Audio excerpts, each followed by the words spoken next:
वर्धाजी आणि सर्वप्रथम सर्वसामान्य नागरिकांचा मुद्देमाल तो आपल्या सर्वांच्या प्रयत्नांमुळे आज आपण काही प्रमाणात त्यांना वापस करू शकतो याच्याकरता देखील आपलं मनापासून अभिनंदन. आणि मागच्या अनेक वर्षापासून आपल्या वर्धा पोलीस दलाला काही वाहनांची मागणी होती. आपण साधारणतः 1 वर्ष आधी पहिल्या टप्प्यामध्ये काही वाहन उपलब्ध करून दिले होते. आता दुसऱ्या टप्प्यामध्ये आपण काही वाहन उपलब्ध करून दिले आणि माननीय पोलीस अधीक्षक साहेबांचं सांगणं आहे की अजून काही वाहनं त्यांना हवे ते देखील आपण तिसऱ्या टप्प्यामध्ये निश्चितपणे उपलब्ध करून देऊ. या माध्यमातून पोलीस प्रशासनाला निश्चितपणे मोठ्या प्रमाणावर मदत होईल. साधारणतः मी 6 महिन्याआधी सिंधुदुर्ग पोलीस दलाची वाहनं वाटप करण्याच्या कार्यक्रमाला त्या ठिकाणी गेलो होतो. त्यावेळेस त्यांनी जे वाहनं त्या ठिकाणी घेतले होते त्या पद्धतीची वाहनं घेण्याच्या देखील मी सूचना पोलीस अधीक्षकांना केल्या होत्या आणि त्यांनी त्याचा देखील समावेश त्याच्यामध्ये केला.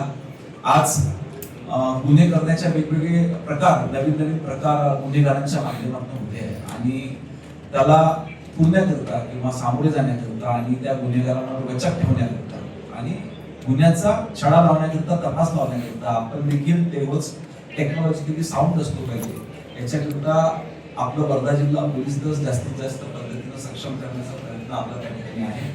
आपल्याला सांगताना आनंद होतो की माननीय मुख्यमंत्री मोदयांच्या सहकार्याने फॉरेन्सिक लॅब तर आपण वर्धेला मंजूर केली, परंतु त्याचबरोबर संपूर्ण राज्याचं स्टेट एक्सलन्स सेंटर देखील आपण आपल्या वर्धा जिल्ह्यामध्ये मंजूर करून घेतलेलं आहे.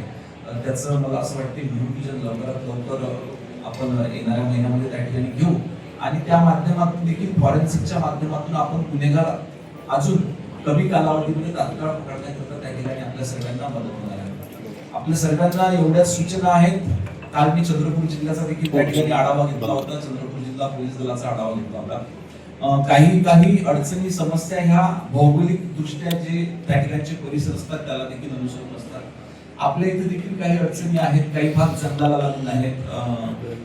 काही भागामध्ये काही ऍक्सिडेंट स्पॉट आहेत त्या ठिकाणी. परंतु मी याच्या आधी देखील सूचना दिल्या. आता पुन्हा तुम्हाला सूचना देतो की काही ठिकाणी जे मोकाट जनावर आहे ते रस्त्यावरती येतात. तसं पाहिलं तर ते काम स्थानिक स्वराज्य संस्थांचं आहे, परंतु ट्रॅफिक म्हणून आपण त्यांना देखील सूचना देऊ शकतो आणि संयुक्त विद्यमान त्या ठिकाणची स्थानिक स्वराज्य संस्था आणि पोलीस विभागाचा ट्रॅफिक यांच्या संयुक्त विद्यमान त्या ठिकाणी एसपी साहेब तातडीनं कार्यवाही झाली पाहिजे. आणि जे रस्त्यावरती हे मोकाट जनावर फिरतात कारण त्याच्यामुळे सर्वसामान्य लोकांना ट्रॅफिक वाहन चालवताना प्रचंड मोठ्या प्रमाणामध्ये अडचण होते.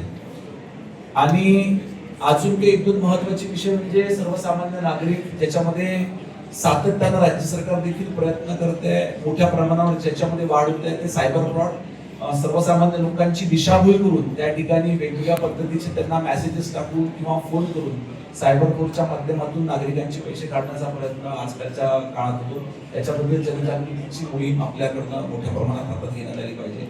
आणि तसंच जे अँटी नार्कोटिक टास्क फोर्स आपल्या इथे आहे त्याला देखील अधिक सक्रिय करून याच्यावर जास्तीत जास्त अंकुश आणण्याचं काम आपल्या सर्वांच्या माध्यमातून त्या ठिकाणी करणे अपेक्षित आहे.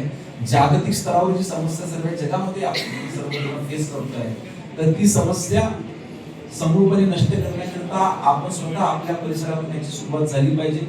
3 दिवसाआधी मुंबईला नशामुक्त मुंबई हे अभियान त्या ठिकाणी माननीय मुख्यमंत्री मोदयांच्या हातात सुरू झालं.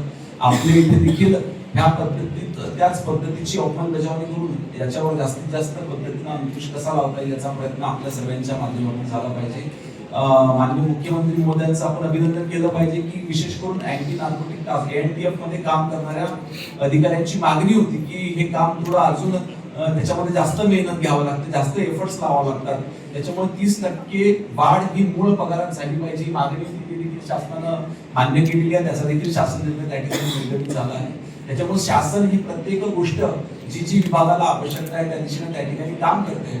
आपल्या सर्वांच्या माध्यमातून देखील या सर्व गोष्टींचा सहकार्य घेऊन अतिशय चांगल्या पद्धतीचा परफॉर्मन्स येणाऱ्या काळामध्ये आपल्याकडून राहील अशी अपेक्षा बाळगतो. आपल्या सर्वांचं अभिनंदन करतो. विशेष करून माननीय पोलीस अधीक्षकांचं अभिनंदन करतो की वर्धा पोलीस दल अधिक सक्षम अधिक मजबूत करण्याकरता सातत्याने प्रयत्नशील असतात. धन्यवाद. लोकशाही मराठी ऐका, पहा, जागरूक रहा.